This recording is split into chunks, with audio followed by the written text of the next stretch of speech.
आज हम लोग एम एच अब्रम्स की इस सीरीज में ट्रेजेडी पर चर्चा करेंगे।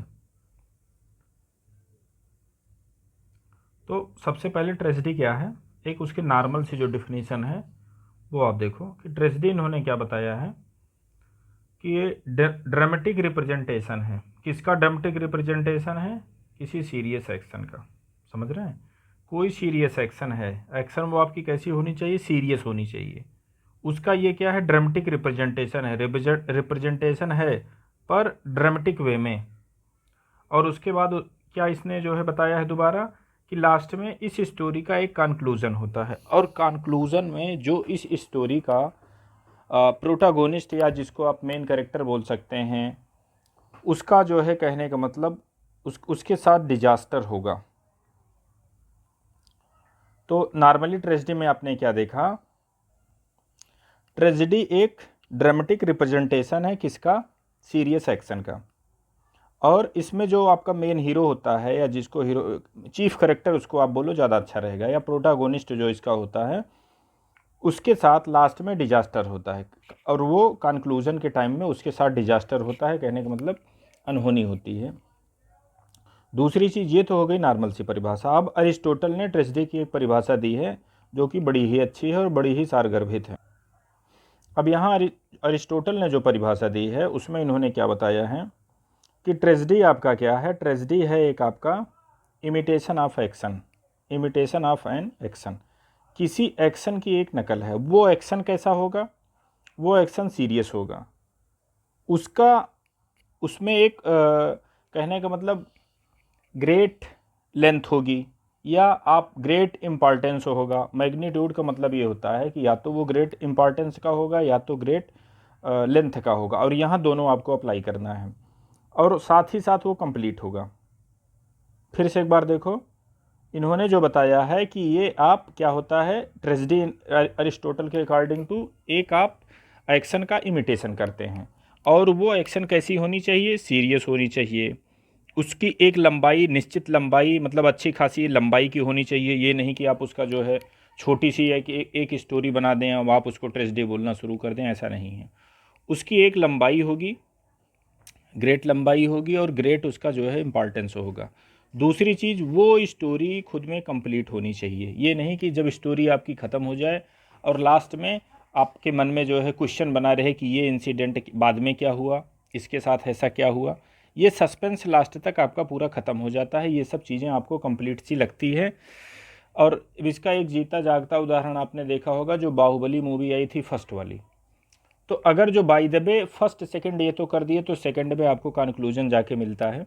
लेकिन सिर्फ अगर जो फर्स्ट देखो बाहुबली फर्स्ट, तो उसमें क्या था, वो आपकी स्टोरी कहने का मतलब कंप्लीट नहीं थी, क्योंकि लास्ट में पता चलता है कि बाहुबली को जो है कटप्पा ने क्यों मारा। ये सबसे ज्वलंत क्वेश्चन था, और इसमें जो है सस्पेंस बना रहता है, स्टोरी आपकी पूरी नहीं होती है। तो कहने का मतलब जब इस टाइप की सिचुएशन रहती है तो वो मानक आप ट्रेजेडी के अंतर्गत या इस टाइप की स्टोरी को अरिस्टोटल नकारते हैं। दूसरी चीज़ उन्होंने क्या देखा कि वो जो आप एक जो है जो इस टाइप की स्टोरी बनाएंगे, या इस टाइप का जो एक इमिटेशन आप एक्शन का कर रहे हैं, उसका मीडियम पोएटिक होना चाहिए। वो प्रोज में नहीं होना चाहिए, उसका मीडियम जो है आपका पोएटिक होना चाहिए। और उसको किस वे में आपको जो है रिप्रेजेंट करना है, तो उसको आपको ड्रामेटिक वे में रिप्रेजेंट करना है। नैरेटिव वे की तुलना में आपको ड्रामेटिक वे में रिप्रेजेंट करना है। अच्छा, अब ड्रामेटिक वे क्या होता है और नैरेटिव वे क्या होता है? अब जैसे मान लो एक करेक्टर ये है, ये इसका मान लो जेम्स नाम है, और एक करेक्टर ये बॉन्ड है। ठीक, दो करेक्टर हो गए। अब इनको एक स्टोरी, कहने का मतलब एक स्टोरी है, एक जेम्स के ऊपर है, एक बॉन्ड के ऊपर है। तो जेम्स अपने डायलॉग खुद बोल रहा है, बॉन्ड अपने डायलॉग खुद बोल रहा है। ठीक, इन्होंने डायलॉग बोला। दूसरा तरीका मैं आपको बता रहा हूँ, वही जेम्स हैं, वही बॉन्ड हैं, दो करेक्टर हो गए। अब जेम्स के डायलॉग जो जेम्स ने बोला था, जैसे यहाँ जेम्स के डायलॉग जेम्स ने बोला, बॉन्ड के डायलॉग बॉन्ड्स ने बोला, और ये हूँ मैंने इन चीज़ों को सुना। सुनने के बाद अब मैं आपको नरेशन दे रहा हूँ कि जेम्स ने ऐसे कहा, बॉन्ड ने बोला कि मैं आपको मार दूंगा, जेम्स ने कहा कि मैं आपको ऐसा कर दूंगा। तो जो चीज़ जेम्स ने बोला था मैं इसको सुन रहा हूँ डायरेक्ट, फिर आपको बता रहा हूँ।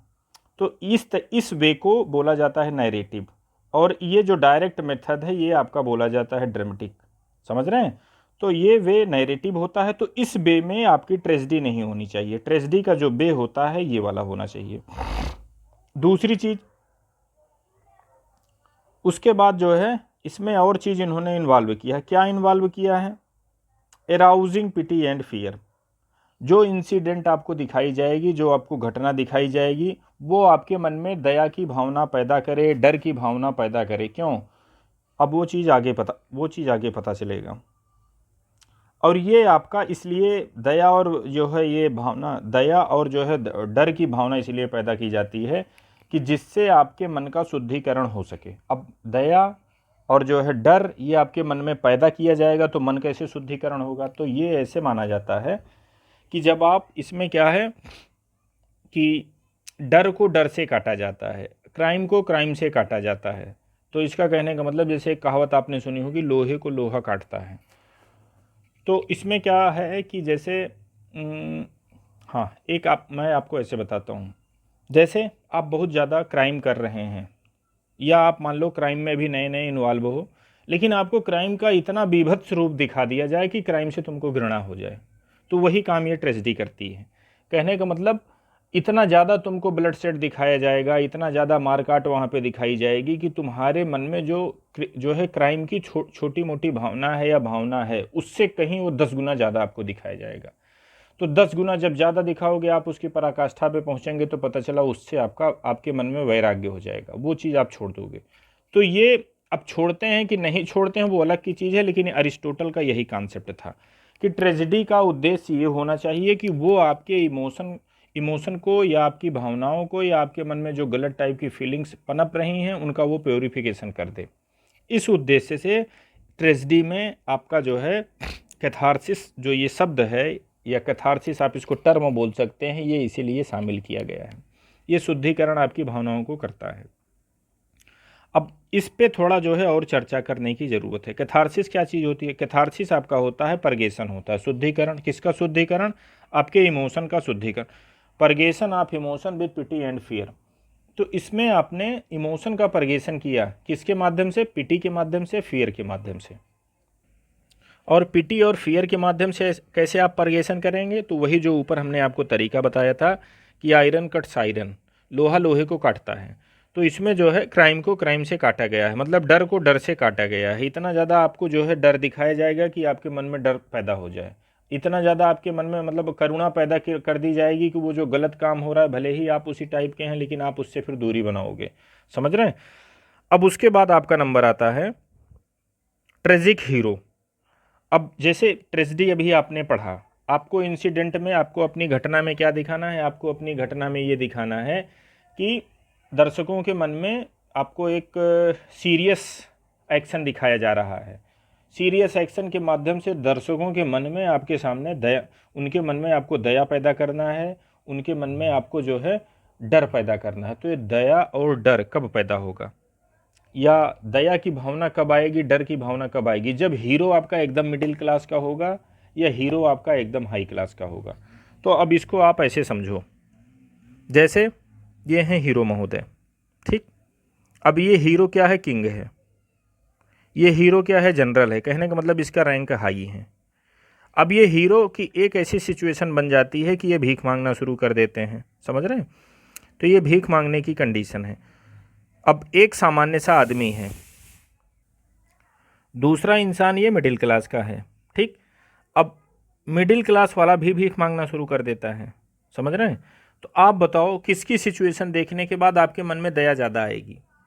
अब जैसे एक राजा है, इसकी आप देख रहे हैं कि इसने जीवन में कभी दुख नहीं देखा तक नहीं, झेलने की बात जाने दो, इसने दुख देखा तक नहीं, सारे काम इसके नौकर चाकर कर रहे हैं। अब एक सिचुएशन ये बन गई कि सारे काम ये खुद कर रहा है, ये भीख इसको मांगना पड़ रहा है, इसको कपड़े पहनने की तमीज़ नहीं है, इसको किसी चीज़ का जो है सलीका नहीं पता है, कैसे खाना खाया जाता है। इनके सामने खाना एक समय खुद आ रहा था, अब खाना इनको खुद मांगना पड़ रहा है, खुद इकट्ठा करना पड़ रहा है। तो दया वाली भावना किसके लिए आएगी? तो जाहिर सी बात है दया वाली भावना इनके लिए आएगी। और ट्रेजेडी में आपको पैदा क्या करना है? ट्रेजेडी में आपको दया ही पैदा करना है, ट्रेजेडी में आपको फियर ही पैदा करना है। इसलिए अरिस्टोटल ने माना कि जो ट्रेजिक हीरो होगा वो हाई क्लास का होगा, उसकी रैंकिंग हाई होगी, क्योंकि जितना बड़ा इंसान होगा मतलब उसका जितना बड़ा पद होगा, जब उसका तुम पतन दिखाओगे, जब उसका उतना बड़ा पतन होगा तो तुम्हारे मन में उतनी बड़ी ही करुणा की भावना या दया की भावना आएगी। अब यहाँ इनमें क्या था, अगर जो ये मिडिल क्लास के हैं तो जाहिर सी बात है इनको खाना बनाना भी आता होगा, इनको बर्तन धुलना भी आता होगा, ये और भी काम जानते होंगे। एक सिचुएशन बन भी गई, मान लो इनको भीख मांगना भी पड़ा, ये थोड़ा मोड़ा काम जानते हैं, किए हैं, तो इनको इस काम करवाने में ये काम करेंगे तो आपको देखने के बाद उतनी करुणा की भावना मन में, दया की भावना, सिंपैथी आप इनके साथ नहीं ला पाएंगे। तो यहाँ पिटी आपका जो है दया यहाँ कम पैदा होगी। तो इसलिए ट्रेजेडी का एक कॉन्सेप्ट बनाया गया था कि जो भी हीरो होगा वो हाई क्लास का ही होगा। कब तक?